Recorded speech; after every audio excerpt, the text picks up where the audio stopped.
오늘은 에스더 9장 1절에서 16절까지 보겠습니다.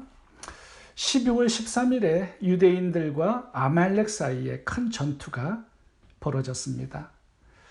이 전투는 싱겁게도 유대인들의 대승리로 끝났습니다. 그 이유가 3절에 나오는데요. 이 유대인 모르드게가 페르시아의 총리가 되었기 때문이라고 말씀을 합니다. 그리고 모든 백성들이 왜 왕이 두 번째 조서를 공포했는지를 그 의도를 잘 알고 있었습니다. 그래서 모든 백성들은요, 유대인들의 편에 서서 유대인들을 도와주었기 때문에 이 유대인들과 아말렉의 이 전투는 싱겁게도 유대인들의 일방적인 승리로 끝나버렸습니다. 그때 죽은 아말렉 사람들의 숫자는 7만 5천 명이 넘었다라고 기록하고 있습니다. 그런데 이 전투에서 우리가 유의해서 보아야 될 한 가지가 있습니다. 그게 뭐냐 하면 유대인들이 이 대적들을 다 진멸한 후에 그들의 재산에는 손을 대지 않았습니다. 두 번째 왕의 조서를 보면요, 분명히 원수들을 진멸한 다음에 그들의 재산을 탈취해도 좋다라는 내용이 들어 있습니다. 근데 유대인들은 그렇게 하지 않았던 거예요. 10절, 15절, 16절 세 번이나 반복해서 그 재산에는 손을 대지 않았다라고 반복해서 말합니다. 읽어보겠습니다. 10절, 곧 함무다다의 손자요 유대인의 대적 하만의 아들을 죽였으나 그 재산에는 손을 대지 아니하였더라. 15절, 그 재산에는 손을 대지 아니하였고, 16절, 7만 5천인을 도륙하되 그 재산에는 손을 대지 아니하였더라. 왜 유대인들은 이 원수들을 진멸한 다음에 그들의 재산을 탈취하지 않았을까요?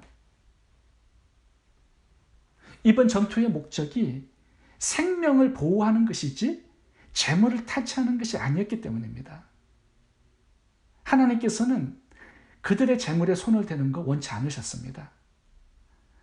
만약 유대인들이 원수들을 진멸한 다음에 그들의 재산도 탈취를 했다면 어떻게 되었을까요? 유대인들의 하나님을 섬기는 그 신앙이, 순수성이 의심을 받았을 겁니다. 하나님도 욕을 먹을 수 있어요. 재물에 대한 욕심 때문에 아말렉을 진멸했다라는 이 비방, 이 모함이 페르시아 전역에 소문이 날 수도 있었습니다. 그래서 유대인들은 대적들을 진멸한 후에 재물에는 전혀 손을 대지 않았던 겁니다. 여기서 우리가 중요한 교훈을 하나 얻을 수 있습니다. 최후 승리가 어떻게 주어지느냐? 아말렉이란 원수를 진멸한 후에 재물에 대한 욕심을 정복하는 것, 이것이 최후 승리라는 것입니다. 그러니까 최후 승리는 원수를 죽이는 외적인 것이 아니라 내 마음에 있는 재물에 대한 욕심을 죽이는 것, 정복하는 것, 이것이 최후 승리라고 말씀하고 있습니다. 우리가 하나님의 일을 하면서 굉장히 큰 사역을 성공적으로 감당하는 사람들이 있습니다. 근데 나중에 내면에 돈에 대한 욕심을 절제하지 못하고 정복하지 못해서 실패자, 패배자가 되는 사람들이 있어요. 성경에 보면 발람 선지자, 여호수아의 7장의 아간, 열왕기야 5장에 나오는 게하시, 가룟유다, 아나니아 삽비라, 이런 사람들이요, 돈에 대한 욕심을 정복하지 못해서 망한 사람들입니다. 사울 왕도 그 중에 한 사람입니다. 사울 왕이 아말렉과의 전쟁에서 승리를 거두었습니다. 근데 하나님께서는 한 가지 명령을 주셨어요. 남녀노소, 젖먹이까지 생명이 있는 것은 다 진멸하라. 그리고 그 재산에는, 재물에는 손대지 말라고 명령을 하셨죠. 근데 사울 왕은 순종하지 않았습니다. 아말렉을 진멸한 다음에 재산에 욕심이 냈어요. 탈취물에 욕심을 부립니다. 챙겨와요. 살찐 짐승들을. 아각 왕도 죽이지 않고 사로잡아 와요. 자신의 승리를 자랑하기 위해서 그랬던 거죠. 이 불순종으로 인해서 사울 왕은 하나님께 버림을 당합니다. 모르드게와 유대인들은 이 사울 왕의 패배를 기억하고 있었습니다. 아말렉과의 전투에서는 승리했지만 그 마음의 욕심을 정복하지 못해서 실패했던, 패배자가 되었던 사울 왕을 기억한 것입니다. 그래서 유대인들은 아말렉을 진멸한 후에 마음의 욕심까지도 정복해서 진정한 최후 승리자가 되었다라고 말씀하고 있는 것입니다. 창세기 14장에 아브라함의 이야기를 좀 살펴보겠습니다. 아브라함은 318명의 군사들을 데리고 북방의 그돌라오멜이라는 연합군과 전쟁을 해서 승리를 거두었습니다. 포로로 잡혀간 조카 롯도 구해오고요. 소돔과 고모라 백성들도 전부 다 데리고 옵니다. 구원해 주었어요. 근데 나중에 보면요, 그들의 재산은 다 돌려줍니다. 이 포로로 끌려갔던 소돔 고모라 왕이 이 구원을 받아서 이제 나중에 돌아오면서 이 아브라함에게 이렇게 말을 합니다. 우리의 생명을 구원해 주신 거 감사한데 탈취물은 아브라함 당신이 가지세요. 근데 아브라함은 거절해요. 아니다. 이 재물은 당신의 백성들 것이니 백성들에게 다 돌려주겠다. 그래서 탈취물을 하나도 가지지 않습니다. 창세기 14장에 그 이유가 나와 있는데요. 들어보시기 바랍니다. 소돔 왕이 아브라함에게 이르되 사람은 내게 보내고 물품은 내가 취하라. 아브라함이 소돔 왕에게 이르되 천지의 주제시오 지극히 높으신 하나님 여호와께 내가 손을 들어 맹세하노니 내 말이 내가 아브라함으로 치부하였다 할까요? 부자가 되게 하였다 말할까봐 내게 속한 것은 물은 한 실이나 신들매라도 내가 취하지 아니하리라. 오직 소년들의 먹은 것과 나와 동행한 아넬과 에스골과 마므렛의 분깃을 취할지니 그들이 그 분깃을 취할 것이니라. 전쟁의 탈취물을 가지고 내가 부자가 되었다라고 소문이 날까봐 나는 이 탈취물을 하나도 손대지 않겠다. 백성들의 것이니 백성들에게 돌려주겠다라고 말을 하고 있습니다. 아브라함은 하나님의 약속을 기억하고 있었습니다. 그 약속이 뭐냐면 내가 너를 복주고 창대케 해서 열방을 축복하는 복의 조상이 되게 하리라. 이 약속을 기억하고 있었습니다. 그래서 아브라함은 전쟁에서 승리한 후에 사람들의 재물을 탈취해서 부자가 되고 싶어 하지 않았습니다. 하나님께서 주시는 복으로 부자가 되기를 원했어요. 그래서 탈취물, 그중에 11조는 멜기세덱에게 돌리고 나머지는 백성들에게 다 돌려주었던 것입니다. 우리 성도들도 마찬가지입니다. 하나님이 우리 성도들을 부유케 하시겠다고 약속하셨어요. 우리 성도들은요, 하나님이 주시는 부유함의 복을 받아서 복의 근원으로 살아가는 사람들입니다. 세상에 사람들의 재물을 욕심내고 빼앗아 챙길 필요가 없다라는 거예요. 그래서 재물을 너무 욕심내지 말라고 말씀하는 것입니다. 참된 승리는 외적인 것이 아니라 내적인 것입니다. 돈 욕심을 정복하고 또 내 마음에 있는 음욕과 미움과 분노와 원함과 이런 내면적인 죄악들을 정복하는 것, 이것이 최후 승리예요. 여기에서 최후 승리가 결정나는 것입니다. 다윗처럼 아무리 많은 전쟁에서 승리를 거두어도요, 밧세바를 향한 음욕 하나 정복하지 못한다면 어떻게 다윗을 승리자라고 말할 수 있겠습니까? 사울 왕도 재물에 대한 욕심을 정복하지 못했기 때문에 아말렉과의 전투에서는 승리했지만 그는 결국 패배자가 되고 말았습니다.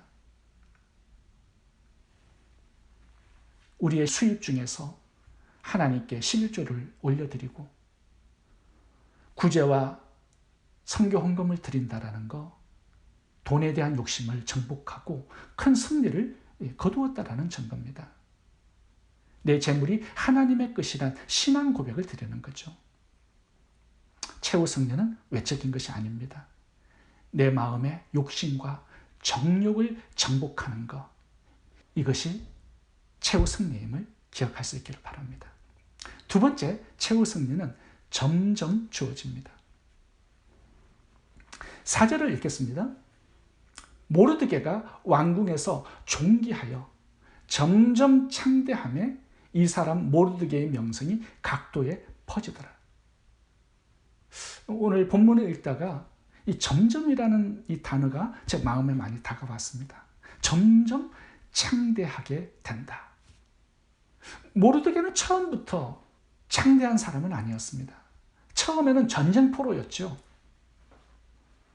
예루살렘에서 이 페르시아로 전쟁포로로 끌려온 사람입니다. 나중에는 왕궁의 문지기가 되었습니다. 조금은 성공했다라고 볼 수 있죠. 나중에는 원수 하만이 총리 대신이 된 다음에 위기가 찾아왔습니다. 자신 때문에 유대 민족 전체가 진멸당하는 위기를 만나게 되죠. 처음에 보시면 점점 창대해지는 것이 아니라 점점 망해지고요. 죽는 쪽으로 내리막길을 내려가는 것처럼 보였습니다. 그런데 그 내리막길처럼 보이는 그 길이 점점 창대한 미래로 나아가는 길이었습니다. 나중에 하나님의 역정과 대반전이 일어나죠. 에스더가 왕비가 되고 총리 하만이 죽고 문지기였던 모르드게가 페르시아의 총리가 되고 진멸당할 뻔한 유대인들은 원수 아말렉을 진멸하고 큰 승리를 거두게 됩니다. 페르시아에서 이 모르드게와 유대인들은요, 점점 세력이 창대해지고 강대해진 민족이 되었습니다. 이것이 하나님께서 성도들을 축복하는 방법입니다. 처음부터 강대하게 만드시는 것이 아니라 처음에는 보잘것없고 미약하지만 점점 복되게 하시고 강대하게 하시고 창대하게 만드시는 것이 하나님께서 복을 주시는 그런 방법이라는 거예요. 믿음 생활 잘하고 교회를 섬기고 순종의 삶을 살아도 처음에는 아무 축복과 아무 보상이 없을 수 있습니다. 고난과 역경 가운데 던져지고 망하고 죽는 길로 내려가는 것처럼 그렇게 우리의 인생이 보여질 수 있어요. 그런데 그때도 너무 낙심하거나 절망하지 말아야 합니다. 왜냐하면 그 길이 하나님께서 인도하시는 점점 강대해지고 창대해지는 그 길이기 때문입니다. 요셉의 길도 그렇지 않았습니까?